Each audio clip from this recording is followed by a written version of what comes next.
Hey there everyone, this is Samuel Johnson and welcome back to the Steven Universe Retrospectives. And today we're going to be discussing episodes 47 and 48 of Steven Universe, The Message and Political Power. And while the plots of these episodes are a bit different from each other, both are ultimately tied together via central themes and storylines. Case in point, in The Message, we actually open with Steven and Greg as they're kind of goofing around with some music, as Greg has kind of gotten bitten by the inspiration bug after the events of the Lapis Lazuli two-parter, and is trying to write music again for the purposes of making a new album, specifically modeled around what Lapis Lazuli did, especially when the post artwork for his new album looks like Lapis when she created that large water tower or whatever. While Steven is, of course, playing devil's advocate and still argues that Lapis was misunderstood, well, because he's kind of right. Their jam session kind of gets interrupted as they hear this weird wailing noise coming from the temple. Steven, of course, goes to investigate while Greg stays behind, and it turns out that the source of the wailing is the wailing stone that we saw from the Rose's Room episode. However, for whatever reason, something has set it off. While the gems do their best to try and quell the noise in the wailing stone, unfortunately, it doesn't actually stop it, as everything they try just ultimately fails. There's a little switch that they press on top that when they press down it'll stop it, but the switch will release and boom, the noise comes back. They try putting it in the bubble, it pops the bubble. Steven tries putting his arm in it and it just kind of spreads and it spreads into his mouth, which actually does kind of sound a nice effect as the booming goes through his voice. Ultimately, the only thing that seems to shut the thing up is by shoving a pillow into it, but even then, that's a temporary solution because they have to figure out why it's making the noise. Through dialogue, we will learn that apparently the purpose of the Wailing Stones for the gems was that they were supposed to act as communicators. The crystal gems apparently used them when they were battling Homeworld to communicate with one another, but they've gathered pretty much every Wailing Stone on Earth, so there's really no way that anybody could communicate with one another, and even if they could, it shouldn't be coming through garbled like it is. As such, they're able to conclude that whatever the message is, it's clearly not coming from Earth, and it must be from something more advanced, hence why the Wailing Stone is having trouble interpreting it. As such, the gems try to figure out how they can actually decipher the message and turn it into something that they can understand, and Steven, who is of course overhearing all this, thinks that maybe he has a solution, because after all, if it's audio they're looking for, he knows the perfect guy to look into it. As such, they end up bringing the stone down to Greg, and he actually jumps in wholeheartedly, even getting this weird foam microphone that he stuffs into the Wailing Stone's hole, and he manages to funnel the noise into his equipment, which does get some nice music going, but it's supposed to be a message, so clearly that's not going to work all the way. So clearly he still needs to do more steps.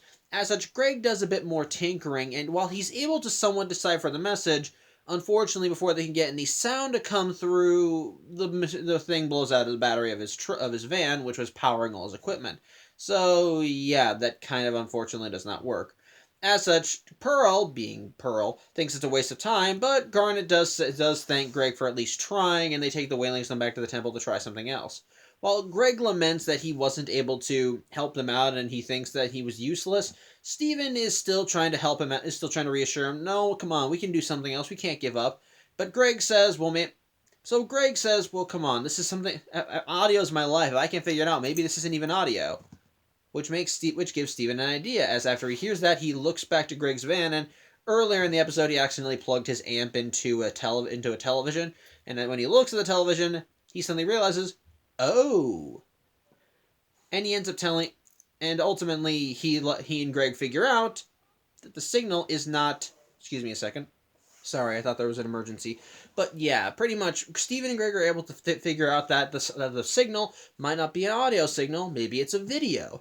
As such, they go back to the gems, and while the gems still kind of decide to maybe still write this off as a failure, Greg still pushes and urges them, and he even tells them, well, how can I can't make things any worse, so why don't we try it anyway? So the gems concede and try it again, getting Greg's van to get juiced up again, and so Greg is able to once again start interpreting this noise from the Wailing Stone into his machines, only this time it's plugged into his television. As such, he manages to tinker with it a bit, the sound starts to get refined, and it turns out, yeah, they were right. It is a video signal from Lapis Lazuli. It turns out that Lapis has been trying to send Steven a message warning him about Peridot. While she doesn't mention Peridot's name, it's pretty clear that Peridot is the gem she's talking about. 1 second, once again. Sorry about that, puppy. Anyway, yeah, like I said, while Lapis doesn't mention Peridot by name, it's pretty clear that that Peridot's the one she's talking about, as she mentions that there is a gem on Homeworld that knows Steven by name and is going to go to Earth, and she's bringing help. On top of that, Lapis mentions how Homeworld is now vastly different than how she remembers it. It seems more advanced, has more heavier weaponry, and pretty much she makes it clear that if Homeworld is coming to Earth, Steven and the gems probably do not stand a chance, and it's probably best they surrender without a fight. As such, with the episode, when the message cuts out, Pearl and Amethyst start freaking the hell out because, well, they're not prepared for this, but Garnet... Hold on 1 second. Sorry about that again. But yeah, Garnet, while Pearl and Amethyst are freaking out, Garnet seems to be all calm. Okay, it's clearly a ruse because you see her clench her fist, but then she goes, "Woo! Well, that's over and done with. The message was received." And while Pearl and Amethyst are freaking out about it, she does pretty much tell them it's good. And she does thank Greg for helping them out, which is a sincere thank you. He did actually do his part and help out. But unfortunately, there's still the matter of the warning in place, which is where political power comes into play. As at the beginning of that episode, the gems are immediately trying to think of countermeasures should Peridot arrive, as Pearl ends up creating a miniature EMP device that's supposed to be able to take out Peridot's robonoids should she come to Earth, with them taking one of the robonoids they managed to take from the galaxy warp and reactivating it enough so they can use it as a guinea pig. As such, they activate the EMP device, which does work on everything but the robonoid, launching Beach City into a blackout. As such, Pearl thinks that maybe she can just make a new one that's better, improve on what happened before. But in the meantime, the mayor of Beach City, Mayor Dewey, who I've mentioned every now and then in these videos, ends up going to the temple and wants to talk to Steven because he's been mayor long enough to realize that if something weird is going on in Beach City, the gems are probably tied to it somehow. As such, he wants an explanation, and Pearl does tell the mayor, which, by the way, this is where we learn the mayor has a crush on Pearl. It's cute and in a kind of sad way, but pretty much, Pearl tells him that it should be temporary. At most, it should be back on by that night, or at worst, it never comes back. The mayor, of course, is freaking out, but essentially he has to go around town to try and douse the flames, so to speak, as he thinks that if everybody is distracted from their electronic devices, well, then it's gonna lead to rioting. As such, Steven goes with the mayor because, well, the gems are responsible and they're not doing anything to help, which I thought was hilarious. Steven says, "Don't worry, mayor, we'll help," and Gardner said, "No, we're not." But either way, Steven goes with the mayor, and they pretty much just start going around town and trying to reassure the populace of Beach City that everything's fine, everything's good. Good, the power will be back on that evening, everything's all good. Here, have a glow stick and a reelect button. Pretty much they're reassuring everyone everything's okay, but in private, Mayor Dewey tells Steven that he doesn't know if anything will be okay at all. He doesn't really fully understand the situation. He doesn't know if things will turn out the way things are supposed to, but at the same time, he's trying to reassure everyone and make them feel safe because he's a politician. He's the mayor, and it's his job to make everyone feel safe and secure, even if things aren't exactly okay. As such, they do go around to people and tell them that everything will be okay and and the power will be back on by that night, but Steven is still kind of dubious. Especially when everything's done and he returns home, he overhears the gems talking about how woefully underprepared they are for Lapis's arrival, and even seeing that in preparation for her arrival, they wound up grabbing the 3 laser light cannons from Rose's Batcave. So yeah, it's clear they're preparing for the worst, but the instant the gems see Steven, they immediately just act like nothing's wrong and try and reassure him that everything's good, that everything's fine, they should just go inside and play cards and blah blah blah. Steven at this does realize that they're hiding stuff from him to try and make him feel safe, but at this point the sun goes down and the power doesn't come back on, and as a result the citizens of Beach City do end up rioting against Mayor Dewey.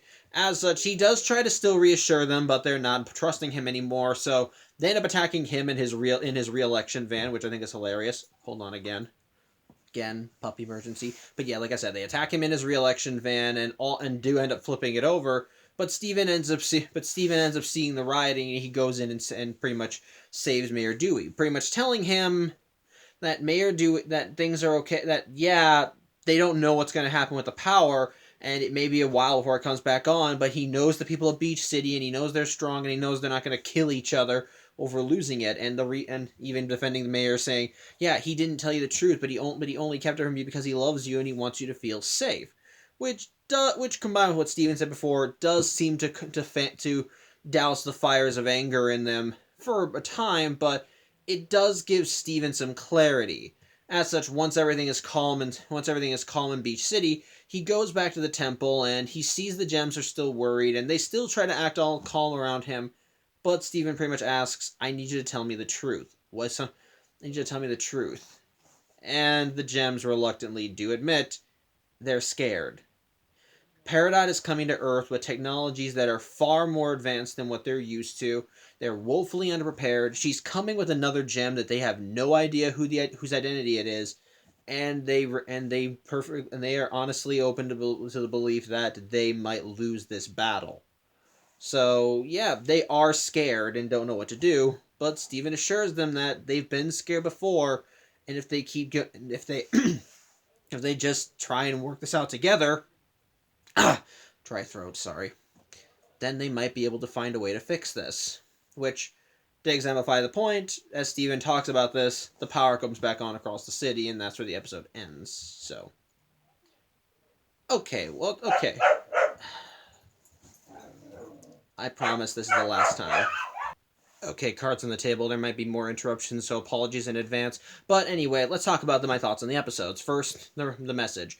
This one I think is once more another nice character thing with Greg, as it once again showcases kind of his stilted relationship with the gems. As we've seen in previous episodes, his relationship with the gems is complicated to say the least. He may be Steven's father, but his relationship status with each of the gems kind of varies. And we have seen that on a number of occasions with the gems, with him hanging out at their place when he quote unquote broke his leg, which, okay, he did break his leg, but it healed quicker than he let on.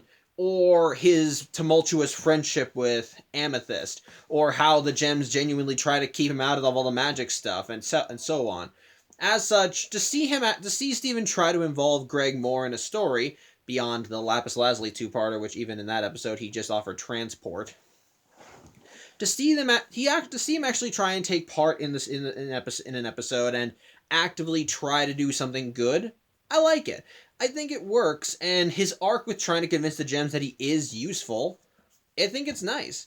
Mind you, it does clash somewhat with the previous time that he was a major figure in an episode, like the aforementioned when he broke his leg and ultimately when he learned that his flub up almost wound up costing Steven one of his powers. He did try to at least somewhat fix the mistake and wound up fixing it anyway via unconventional means.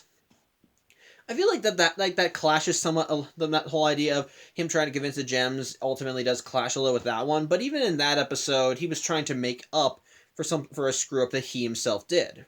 In this one, he's not trying to make up for anything. There is something that the gems are encountering something that they have no idea what it is, how they can interpret it, and Greg is ultimately the one they end up turning to thanks to Steven's recommendation. As such, it really is mostly about Greg trying to convince them that he's not just dead weight, that he isn't just the human bystander that they have to keep away from everything because he has no special powers. He actually has to convince them, I'm of use, I can do this, it may take some time to get it right, but I can do it.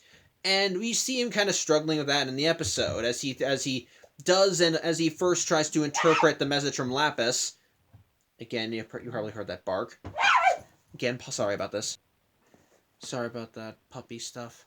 But yeah, like I said, Greg is just trying to convince the gems that he is worth the time, that he isn't a hindrance, that he isn't just the guy on the sidelines. He can contribute, he can help, and he wants to be useful. He wants to be useful, and as such, it's his struggle to try and convince the gems that he does know what he's doing and that he can be a boon rather than a hindrance. And as such, by the end of the episode, it is kind of nice seeing that determination ultimately pay off, as he does end up thinking out. He and Steven do end up thinking outside the box and do end up figuring out what's causing everything and what ultimately what the signal is and how to interpret it, which in turn does end up allowing the message to get to the gems, and it's a very big plot development as they end up learning.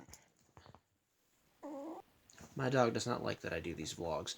But anyway, like I said, it's where he has to find. Ultimately, he and Steven end up thinking outside the box and do end up getting the signal. Yeah, that's what it was. Yeah, like I said, the signal is ultimately a very big plot development. And when upon the gems learning its contents, it does have an effect on them that does end up lasting into the second episode, which ultimately it does affect the plot of the episode, as throughout it, the sense of lingering doom is hanging in the air. Not just with Beach City losing its power, but also with the gems. When I first saw the episode, I was originally just going to write it off as a filler episode, because I thought, even going into it for this vlog, that it really wasn't anything special. It was Steven hanging out with Mayor Dewey, trying to keep the town calm and from rioting, just because of the power outage. But as I watched it, I began seeing the parallels between Steven's situation and Mayor Dewey's, and it turns out, yeah, there was some big developments. As in the episode, the gems are trying to keep Steven safe, calm, in the dark.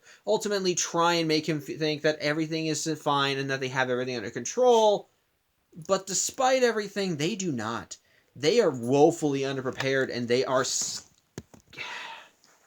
Sorry, my dogs really do not want me to do this vlog. They are woefully underprepared, and they have absolutely no idea how things are going to go. As a result of this, they are scared. They're still considering options. And every time Steven asks questions about it, they have nothing. They have nothing to offer. And every time Steven... And it's not until the end when Steven finally confronts them about this that they openly admit this. But in the end, it's Steven saying, we're in this together, we can handle it together, that finally makes them, that finally starts giving them some hope, that things might turn out okay. They're still underprepared, and they don't know what the future will hold, but they at least know they'll do it together, which ultimately does parallel with what Mayor Dewey's going through, because he doesn't have the answers either, he doesn't know what's going to happen next, but ultimately it's through telling the truth to Beach City and treating them like adults, and that they ultimately learn that they ultimately can calm things down and work through it together, which I like. It's a nice follow-up that definitely helps build tension towards the ultimate future clash between the gems and Peridot. So I like that. I think it works. So on the whole, I think both episodes actually do work. The first episode does well as a character piece for Greg, as we see him trying to help the gems and ultimately and how he struggles with trying to get them on his side and what he ultimately has to do and succeed, and ultimately what happens when he succeeds.